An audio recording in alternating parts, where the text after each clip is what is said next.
Hello, Ms. Farr. Hi, Ms. Austin. Good to see you. Good to see you too, and thank you for meeting with me today. And thank you. I've enjoyed all of our meetings this year, and love having you as a school psychologist in our district. Well, thank you so much. Absolutely. So, thank you, and I absolutely look forward to being able to share all of the many strengths that you have today. So, one of the things that I wanted to just kind of share with you overall is the strengths that I see, and then break that down into the standards. And the areas that I see you really growing in and having the strengths really has to do with counseling. You do a great job with individual, group, and crisis counseling. With crisis response, you've had lots of crisis situations this year, and you have been able to respond to those really well and help manage that situation. And I think that's phenomenal for a second-year school psychologist.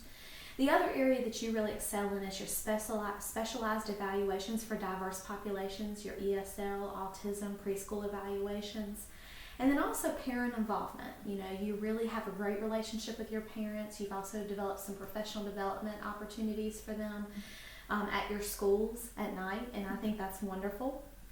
And then lastly, the area of strength that I think is really special for you is the area of trust. You have been able to develop really well-developed relationships with your students, with your staff, with your parents, with the buildings that you serve and the teachers that you serve in them. And I think that is really excellent for a second-year school psychologist. So as we talk about those strengths, let's go ahead and kind of branch into the standards. The first standard, school psychologists demonstrate leadership. The areas of strength that I see here for you, you are nationally certified, you serve on the SSMT team, the school crisis team. You really helped with a really intense situation where we had a parent that had pretty heightened concerns and had shared that with the district office. And I was able to call you. You were able to help intervene with the school and with the child and with the parents to help create a plan for him to really help him be involved there in the school and to meet his needs. And you really helped de-escalate that situation, which I think is really excellent. You have great skills at that, which shows a lot of leadership on your part. There are three areas with Standard 1 that I think are areas that we can think about growing in, and that has to deal with your middle school SSMT. I know that your other two schools have SSMT teams that are fully functioning. That middle school team, though, is struggling to meet on a consistent basis. And that is one of our district goals, is to be able to really have functioning intervention teams within our school district.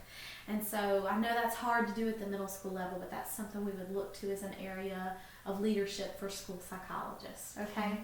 The other area is really program evaluation, being able to take all the great things that you do with counseling and say, okay, here's the outcomes of that counseling. Here are the positive things that were gained by that. And then communicate that with your schools and with us here at the district office, and then us communicating that with everybody to show how important school psychologists really are.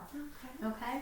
And then lastly is the area of PBIS. I would like to see you join that district coaches team and to increase your knowledge about PBIS and get that implemented at Sunnydale Elementary School. Okay. And how can I really get my principal to buy into the PBIS? That is a great question. It's something that we definitely have to think about, staff buy-in with PBIS. And one of the areas that I would like for us to consider, and you can have this when you leave today, is looking at the Teacher Working Conditions Survey. And this is a survey that schools use to really help them make good decisions, and then also principals use to help them grow professionally. And they even link it to their evaluations. And so one of the areas that I looked at, particularly with Sunnydale, was the managing student conduct. It says students at this school follow rules of conduct. In Sunnydale, the teachers and the staff, they're only rated 32% of the students doing that. So that is certainly an area of need there, and something that staff is concerned about. So you could bring that up to the teams and to the school, and really to your principal. But first I would start with your principal and kind of share that and say, here's where that need is. And then one thing we could do is really look at the discipline data, and also look at other PBIS schools in our district and how implementation has really increased their achievement through increasing instructional time, reducing office discipline referrals. Okay? That sounds great. Those are great questions that you have. So overall, for this particular standard, you were rated as developing in that area, which is right where we would expect a second-year school psychologist. And so that's not a bad thing. It's just an area of growth opportunity for you. And certainly you're doing many wonderful things. Those are just those 3 areas that we talked about are areas of growth. Sure. Okay. Your second standard, you excel greatly in. You do a good job with counseling. You do a great job. You meet individual unique needs of students through individual counseling, through group counseling. You used a needs assessment to select appropriate kids in the groups they need to be in. You engage in autism evaluation, ADOS evaluations. You do a great job of that. ESL evaluations. You do a good job of making sure accurate students are referred, and then the appropriate areas of assessment are collected for those students. So that overall, that whole area, and your reports are well written in this area as well that's connected with this standard. So in this area, you really are rated as proficient. You're doing exactly what we would ask you to do, and you're doing it well. All right? Great. Standard 3 looks at school psychologists use their knowledge of the school environment, child development, and curriculum instruction to improve student achievement. The areas that you do really well in are the areas of risk assessments. You do well at time management of completing your evaluations. The recommendations you suggest are well written and connected to curriculum needs of the students that you're assessing, which is excellent. There's sort of 3 areas though of growth opportunity here. One of those has to do with that PBIS, which is really implementing and making sure that we're meeting kids' needs, making sure all kids understand those expectations, but then also as that need increases and some students need more individualized support, looking at tier 3 interventions for our students.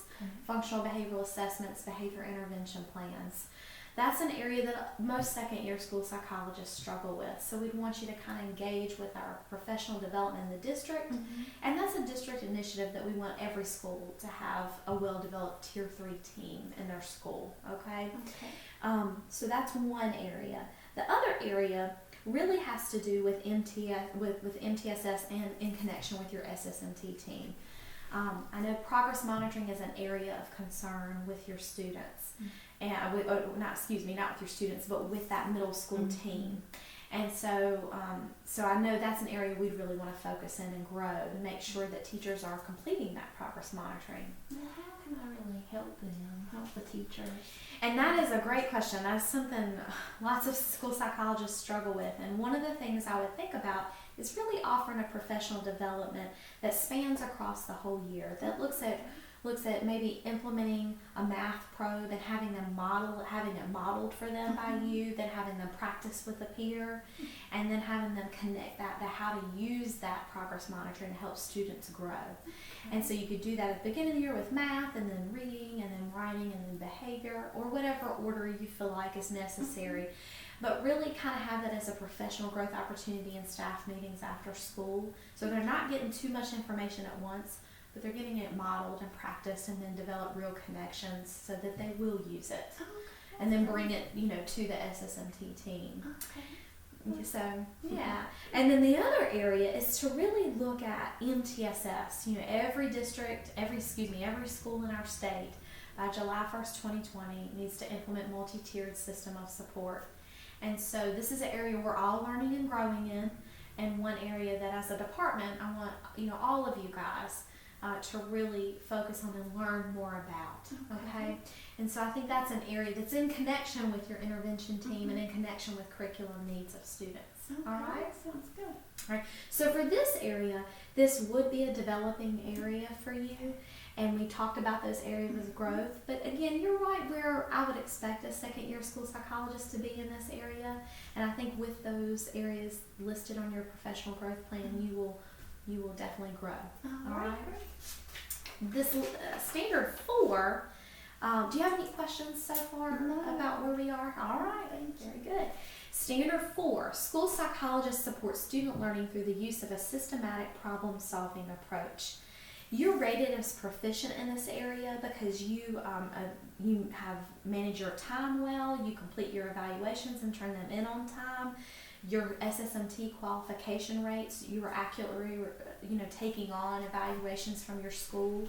The students who need to be evaluated, that's who you're evaluating based on the data that we collected. You use needs assessment to make sure students get linked in with the right intervention. You communicate well. You meet with appropriate groups as needed. All the things that we would expect, you are meeting that. You also have great trust developed with your staff, and all of the data that I collected from the staff from your 3 schools when we sent out the survey about your service delivery, they're all really pleased with your comprehensive service delivery, and they trust you. So we see that with your staff, your students, your parents, and just overall school buildings that you serve, which is wonderful. So you are rated as proficient in that area, okay? Standard 5 looks at school psychologists reflect on their practice. Again, this area is rated as proficient. You are engaged in self-reflection activities and professional growth development activities that we've had this year. You participate in EC audits and look at your practices of placement and eligibility decisions, and overall you function very well in this area, and so it's also rated as proficient. Okay?